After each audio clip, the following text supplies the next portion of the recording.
Hello guys, welcome back to our channel. और आज मैंने ना थोड़ा अलग तरीके से रिकॉर्ड करने का ट्राई करा है। पहले मैं ना फ्रंट कैमरा से रिकॉर्ड करती थी जब अपनी रिकॉर्डिंग करती थी, एंड जब किसी और का करना होता था रिकॉर्ड तो मैं बैक कैमरे से करती थी। लेकिन मैंने देखा है कि यार क्योंकि मेरा फोल्ड वाला फ़ोन है तो वो फोल्ड हो जाता है तो कोई इशू नहीं होता था, आराम से रिकॉर्ड हो जाता था। बट मैंने देखा यार सब लोग फुल ना बैक कैमरे से पूरा खुद का भी रिकॉर्ड कर लेते हैं और किसी और का भी, एंड वो जिस तरीके से करते हैं ना वो काफ़ी इजी रहता है। वरना मेरे लिए क्या दिक्कत होती थी कि लाइक अगर कुछ बंदा कोई बोल रहा है ना तो मेरे को पहले रिकॉर्डिंग स्टॉप करनी पड़ती थी एंड फिर मैं बैक कैमरे से करती थी, तो उससे ना उतने में वो मोमेंट चला जाता था। तो मैंने सोचा कि अब मैं भी इस तरीके से रिकॉर्ड करने की कोशिश करूँगी। तो देखते हैं कि अभी इसका आउटपुट कैसा आने वाला है। मैं अभी देखा नहीं, बट आई गेस अच्छा है और क्वालिटी भी और अच्छी मेंटेन रहती है। तो देखते हैं कि आप लोग बताना कि आप लोगों को इस तरीके से कुछ डिफरेंस नज़र आ रहा है कि नहीं आ रहा है। आप लोग बताओ कि इसमें ज़्यादा बेटर आ रहा है। इससे पहले वाला जो रिकॉर्ड कर रखा है वो सारा बैक कैमरे से है एंड ये वाला सारा फ्रंट कैमरे से है। बाकी वैसे तो फ्रंट कैमरे से भी क्वालिटी अच्छी आती है एंड मेरे लिए कंफर्टेबल रहता है। बट वही मैंने बताया ना कि जब बैक कैमरे वाला शूट करना होता है मतलब बिटवीन कॉन्वर्सेशन थोड़ा डिफ़िकल्ट हो जाता है। तो और आपको पता है क्या हुआ है, अब चोट लग गई है। मैं आपको दिखाती हूँ क्या करके आया है ये। फ़िलहाल तो डॉक्टर के यहाँ गया है, जब डॉक्टर के यहाँ से आता है तो मैं इसको दिखाती हूँ। मतलब भाई इसका भी कुछ ना कुछ चलता ही रहता है। कैसा महसूस हो रहा है? हाँ, कहाँ लगाया? बम पर? हाथ पे? दोनों में लगी है क्या? देख रहे हो उसके हालत, हर जगह से टूटा फूटा पड़ा है। और मेरी आवाज़ कुछ इस तरीके की इसलिए आ रही होगी। हाँ, अब ब्रश करते करते कंटेंट बनाना बहुत ज़रूरी है, वो मिस नहीं होना चाहिए, समझ रहे हो आप? तो अब अभियुक्त अपनी जुबानी बताएंगे कि उनको ये चोट कैसे लगी है। ऐसा मेरी आवाज़ से ऐसा नहीं लग रहा मैं मुंह में तंबाकू खा के बोल रही हूँ। देखो देखो इसके चलने का तरीका देखो, बहुत ही कैजुअल है। आराम से इंजेक्शन लगवा लिया।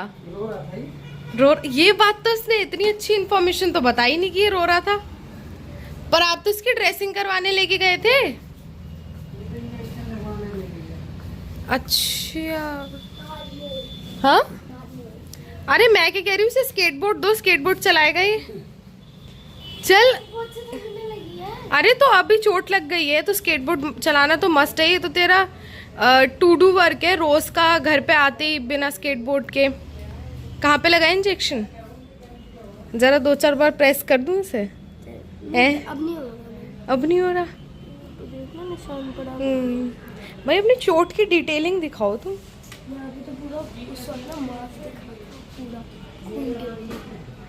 तो मैं क्या कह रही हूँ, थोड़ी लड़ाई वड़ाई हो जाए, घुटनों पे 2-4 लाते मार दूं मैं तेरे। यहाँ पे लगी, यहाँ पे तो सूज। ये तो क्रॉक्स की वजह से लगी, मेरे पता नहीं। हाँ, तुम्हें तो छोटी मोटी चोट है, मर्द को दर्द थोड़ी होता है। यहाँ पे तो लगी हुई है। यहाँ पे क्या लगी हो तो मुझे दिख ये तो दिख कड़े नहीं। से लगी हुई है। छेदी। कोई चीजें हैं जिससे तुझे नहीं लगती तो सब चीजों से तो चोट लग जाती है। अरे कहाँ कहाँ साहब कहाँ? ले जा रहे हैं। आप क्या करेंगे लेट वेट के? स्कूल की छुट्टी करके तो आप वैसे ही आराम ले रहे हैं सुबह मैं तो कह रहा था मैं चला जाता हूँ। यहाँ पे तेरे से 4 कदम तो चले नहीं जा रहे तो तू स्कूल में जाएगा क्यों? इंजेक्शन नहीं लगाऊंगा। मुझे लग रहा था चोट पे लगेगा। और यहाँ पे आके तो ऐसे बन रहा था जैसे ऐसे कोई दर्द नहीं हुआ और ये कितना स्ट्रॉन्ग इंसान है। मुझे लग रहा था चोट पे लगेगा। चोट पे इंजेक्शन? चोट पे क्यों इंजेक्शन? कभी कोई पढ़े लिखो वाली बातें करेगा कि नहीं करेगा? क्या फायदा हो रहा है तुझे पब्लिक स्कूल में पढ़ाने का? इतनी तो कॉमन सेंस भी होती है जो तेरे पास है नहीं। चोट पे इंजेक्शन लगवाते हुए। ओ भाई, मैं अपने दर्द से बता रही हूँ। ड्रेसिंग करवाने के बाद जब ड्रेसिंग उतरती है ना तो जो दर्द होता है ना वो इंजेक्शन, खैर और नहीं तो क्या, इंजेक्शन से तो वैसे ज़्यादा मुझे चोट की पट्टी से इतना डर नहीं लगता जितना इंजेक्शन से लगता है। मैं तो क्या ही बोलूँ। और एक ये इन्हें देखो, गार्लिक ब्रेड खा रही हैं, शर्म नहीं आ रही और हमें नाश्ता नहीं दे रही। तो कैसी माँ है, अकेले खा रही है और मतलब बच्चे भूखे बैठे हैं। मीठी गोली है, अब यही उम्र रह गई थी तेरी 11-12 साल की उम्र में तू मीठी गोलियाँ खाए। उन्हें तेरा रोने का लेवल देख के समझ आ गया होगा ना कि तू दवाई में भी नखरे दिखाएगा। इसलिए उन्होंने तेरे लेवल के हिसाब से तुझे टैबलेट्स दी है। लग रही है मीठी है। अभी मीठी थी और अभी लग रही है। तेरा क्या हिसाब सब कुछ खराब है क्या? मैंने खाई है एक बार। वाह, कलर के हिसाब से गोली खाएगा। तो यार हमारा तो बाहर जाने का प्लान था, अब तो वो फ्लॉप कर दिया तूने, या चल लेगा अभी भी? थोड़े टाइम बाद देखा जाएगा, 3-4 दिन। भाई यार बेकार आदमी हो तुम बिल्कुल। क्या मैं गिर गया? तो क्या मेरी गलती? तू ही गिरता पड़ता क्यों रहता है आए दिन? कोई और क्यों नहीं गिरता? पाइप आ गया। तुझे दिखता ही नहीं है ना, तू अंधों की तरह तो चलता है, भगता है। इतने घासें बनी थी इस पर। हाँ, अब इसमें भी पार्क घास बड़ी होने की वजह से तेरी चोट लग गई। काले रंग का पाइप था, उसमें चुप गया, मंदिर में खेल रहे थे। तू मेरी स्लीपर्स कहाँ ले गया लेकिन? हाँ, भगवान के सामने हाथ जोड़ कि अगली बारी से तू बच जाए चोटों से, क्योंकि आए दिन जिस हिसाब से तेरे चोटें लगती रहती है ना। क्या? किधर? तो क्या होता? बहुत दर्द होता है क्योंकि घुटना मिलता है ना। तो मैं क्या कह रही हूँ, नेक्स्ट टाइम इधर। लगी तो बहुत है इधर मेरे, हमेशा इधर ही तो लगती है घुटने में। यूज टू हो गया हूँ अब तो मैं। भूख लग रही, क्या खाएगा बता? मैं तो बना के दूंगी नहीं। तूने क्या सोचा था, चोट लग गई है तो तुझे क्या सिंपैथेटिक ट्रीटमेंट मिलेगा? नहीं, तुझे कोई सिंपैथी नहीं मिलेगी। और स्कूल भी तो इसलिए जाना चाहता है ताकि तुझे स्कूल में सिंपैथी मिले। लोग तुझे, बच्चे तुझसे पूछे अभियुक्ति क्या हो गया, और ड्रेसिंग भी इसलिए करवानी है ताकि तू बाहर जाए। नहीं अबे तू रहन दे, मुझे नहीं पता। तुझे लाइट में, ग्लैम लाइट में आने का बहुत मन करता है, कोई तुझे पूछेगी, वैसे तो तुझे कोई पूछता नहीं है।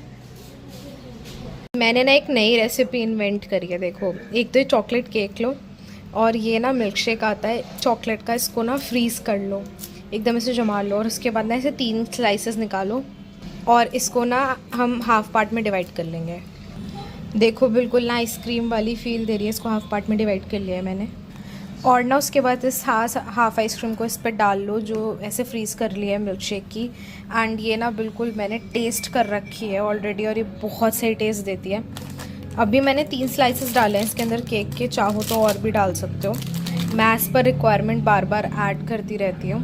ये जो रेसिपी मैंने अपनी इन्वेंट करी है ना, ये आप लोग ज़रूर ट्राई करना, इतना टेस्टी लगता है ना। इसके ऊपर से आप चॉकलेट सिरप और डाल लोगे ना, तो वो बिल्कुल ब्राउनी और आइसक्रीम वाला जो टेस्ट आता है ना, बिल्कुल वैसा टेस्ट आता है। एंड मैं ऑलरेडी ट्राई कर चुकी हूँ, इसलिए आप लोगों को रिकमेंड कर रही हूँ कि इतना ज़्यादा टेस्टी लगता है ना कि मैं बता नहीं सकती। एक तो क्रेविंग भी सेटिस्फाई करता है और ऊपर से प्लस थोड़ा हेल्दी भी रहता है, बिकॉज आइसक्रीम और सारे वो पाम ऑयल वगैरह वो सब चीज़ होती है, वो सब इसमें नहीं होती है।